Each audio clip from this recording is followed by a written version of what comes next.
അക്ബർ സിംഹത്തെയും സീതാ സിംഹത്തെയും നമ്മളങ്ങനെ പെട്ടെന്ന് മറക്കാനായിട്ടില്ല. മനുഷ്യർക്ക് മാത്രമല്ല, അങ്ങനെ സിംഹത്തിനു പോലും ജാതിയും മതവും ഒക്കെ ആയ കാലമാണ്. പക്ഷെ അതൊക്കെ പുറത്തേക്ക് വന്നത് ഇപ്പോഴാണെന്ന് മാത്രം.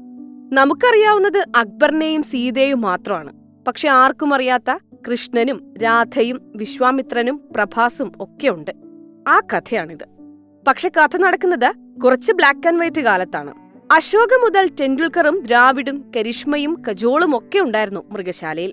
ഈ പേരുകളും ഫ്ലാഷ് ബാക്കുകളും എല്ലാം ഉയർന്നു വരാൻ കാരണം കൽക്കട്ട ഹൈക്കോടതിയുടെ ഒരു ചോദ്യമാണ്. മൃഗങ്ങൾക്ക് ദൈവങ്ങളുടെയും ചരിത്ര പുരുഷന്മാരുടെയും പേരിടാമോ എന്നാണ് കോടതി ചോദിച്ചത്. ഇത് വീണ്ടും കാര്യങ്ങൾ ഓർമ്മപ്പെടുത്തി. മാത്രമല്ല, ദൈവങ്ങളുടെയും മഹർഷിമാരുടെയും പേര് പോലെ സിനിമാ താരങ്ങളുടെയും ക്രിക്കറ്റ് താരങ്ങളുടെയും പേരുകൾ സിംഹങ്ങൾക്കും കടുവകൾക്കും ഒക്കെ ഉണ്ടായിരുന്നു.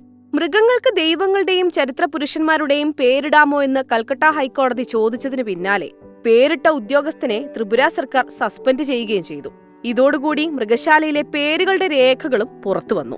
1970 ഗുജറാത്ത് ജുനാഗഡ് മൃഗശാലയിലെ 2 സിംഹങ്ങളുടെ പേരുകൾ രാമനെന്നും മുംതാസ് എന്നുമായിരുന്നു. കൃഷ്ണൻ, രാധ എന്നീ കടുവകൾക്ക് ജനിച്ച കുട്ടിക്കടുവകളെ മൈസൂർ മൃഗശാല മുംതാസ് എന്നും സഫ്ദർ എന്നും വിളിച്ചു. സ്വാതന്ത്ര്യസമര സേനാനികളുടെ പേരും മറന്നിട്ടില്ല ഇടാൻ.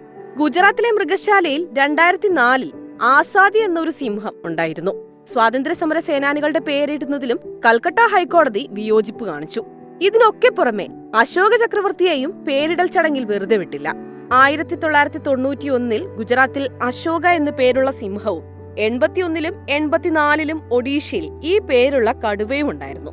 ഒഡീഷ നന്ദൻ കാനൻ മൃഗശാലയിലെ 2 കടുവകളുടെ പേരുകൾ 38 വർഷം മുൻപ് വിശ്വാമിത്രനെന്നും വസിഷ്ഠനെന്നുമായിരുന്നു. ക്രിക്കറ്റ് താരങ്ങളോടും സിനിമാ താരങ്ങളോടുമുള്ള സ്നേഹം പേരിടലിലൂടെ വീണ്ടും പൊങ്ങി വന്നു. അപ്പോഴേക്കും വർഷം 2000 കർണാടക ബന്നാർഘട്ട മൃഗശാലയിൽ 2002 ടെൻഡുൽക്കർ, ദ്രാവിഡ് എന്നീ കടുവകൾ ഉണ്ടായിരുന്നു.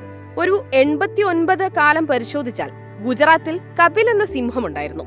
കാൺപൂരിൽ ഐശ്വര്യ, വൻവിഹാറിൽ രേഖ, മൈസൂരിൽ കരിഷ്മ, ഔറംഗാബാദിൽ കരീന, അങ്ങനെ പോകും പേരുകൾ. ഇനി ജുനാഗഡ് മൃഗശാലയിൽ നോക്കിയാലാകട്ടെ മാധുരിയും കജോളും പേരുകളുള്ള സിംഹങ്ങൾ. ഹൈദരാബാദ് മൃഗശാലയിൽ പ്രഭാസ്, ധനുഷ് എന്നീ പേരുകളും കടുവയ്ക്ക് കിട്ടി. ഇനിയുമുണ്ട് പേരുകളുടെ ചരിത്രം. കുന്തി എന്ന കടുവയുടെ കുട്ടികൾക്ക് ഡൽഹി മൃഗശാല നൽകിയ പേരാകട്ടെ കരൺ എന്നും അർജുൻ എന്നും. കൃഷ്ണ എന്ന കടുവയുടെ കുട്ടിക്ക് 1976 മൈസൂർ മൃഗശാല ശൂർപ്പണഖ എന്ന് പേരിട്ടു. 87 കൽക്കട്ടയിൽ ശിവ കടുവയുടെ കുട്ടിക്കിട്ട പേര് ബീഗം എന്നാണ്. 97 കാലഘട്ടത്തിൽ പൂനെയിൽ ലക്ഷ്മി എന്ന കടുവയ്ക്കിട്ട പേര് ജിപ്സി റസിയ എന്നാണ്. ഗണേഷ്, സരസ്വതി, പാർവതി, വിഷ്ണു, കൃഷ്ണ, ദുർഗ എന്നീ പേരുകളും സിംഹങ്ങൾക്കും കടുവകൾക്കും ഒക്കെ മൃഗശാല നൽകിയിരുന്നു. ബഹിരാകാശ യാത്രികയായിരുന്ന കൽപ്പന ചൗളയുടെ നേട്ടങ്ങൾ അഭിമാനിച്ച് 2002 കർണാടക മൃഗശാല പെൺകടുവയ്ക്ക് അവരുടെ പേര് നൽകി. ഇങ്ങനെ പോകും മൃഗശാലയിലെ രസകരമായ പേരുകൾ. ഒരു പേരിൽ എന്തിരിക്കുന്നുവെന്ന് ചോദിക്കുന്നവരോടാണ് കണ്ടില്ലേ പേരുകൾ വരുത്തിവെക്കുന്ന പൊല്ലാപ്പുകൾ.